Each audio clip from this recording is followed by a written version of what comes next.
Hello and welcome to this video on the trade cycle, sometimes known as the business cycle.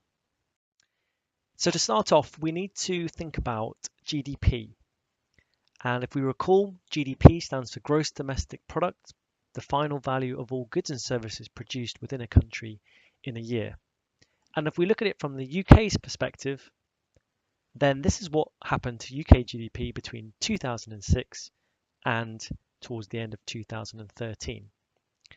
And what this chart tells us is, first of all, what is the level of output within the economy for each 3-month period, which would give us an indication overall of the total size of the economy, which we know to be roughly £1.5 trillion within the UK. But when we look at it more closely, we can actually see that what seems to be happening to our economy is there seems to be a pattern developing, or a cycle. Periods when GDP is rising and is quite high, periods when it's falling, periods when it's at a low level compared to what it might be, and then periods again where it looks like GDP starts to recover and starts to go up. And we call these fluctuations in GDP over time the trade or business cycle. So the trade cycle describes how the economy tends to show recurring trends in economic growth. And there are 4 periods to this cycle that we need to be aware of. When GDP is falling, we describe this as a recession, and that is the case if GDP falls for a 6-month or more period, i.e. for 2 consecutive quarters. When GDP is low and way below trend, we call that a slump or sometimes a depression. When GDP starts to rise, we're still not yet back on trend, but it looks like GDP is rising. We call this period recovery within the economy. And when GDP is high, above trend, we call this period a boom in the economy. And when you look back through history, this cycle plays out in terms of the level of output within the economy over time. The periods aren't necessarily always the same length of time. Sometimes recoveries and booms tend to be quite long, and recessions are quite maybe sharp and shorter periods of time, but the economy does tend to go through this cycle. So we need this diagram down in our notes, and then we're going to look at what we would expect to happen within each of these stages. So let's start off with a boom. What would we be expecting to happen during the boom period in the trade cycle? Well, if GDP is high and national income is high, we'd expect there to be a high level of consumer spending. As a result, businesses should be quite confident about the future prospects for the economy, confident in terms of maybe investment decisions.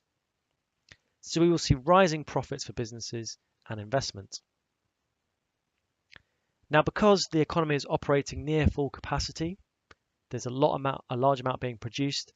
We tend to also see, when there's periods of high demand, prices and costs starting to rise, and therefore higher rates of inflation. A large amount is being produced, which tends to require a large amount of workers, so we would assume that during a boom, unemployment would tend to be low. So as a result, we'd expect the government's finances to be quite strong. Not much government spending on things like welfare payments, unemployment benefits, and if profits and incomes are high, then we'd expect quite a decent amount of tax revenue, so probably a government fiscal surplus.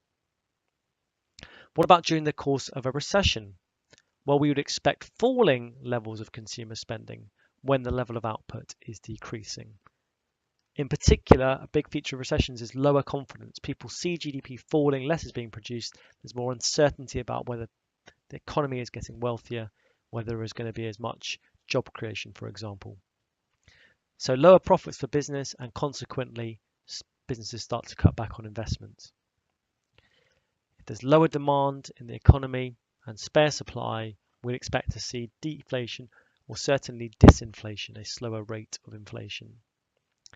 Spare capacity increases, and we'd expect to see rising unemployment and a worsening fiscal balance. As more people are made unemployed, benefit payments will rise. As profits and incomes fall, tax revenues will fall, so we'd expect to see more of a fiscal deficit. So we looked at boom and recession.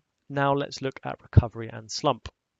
During recovery, we see consumers beginning to increase spending. Businesses feel a bit more confident and start to invest again.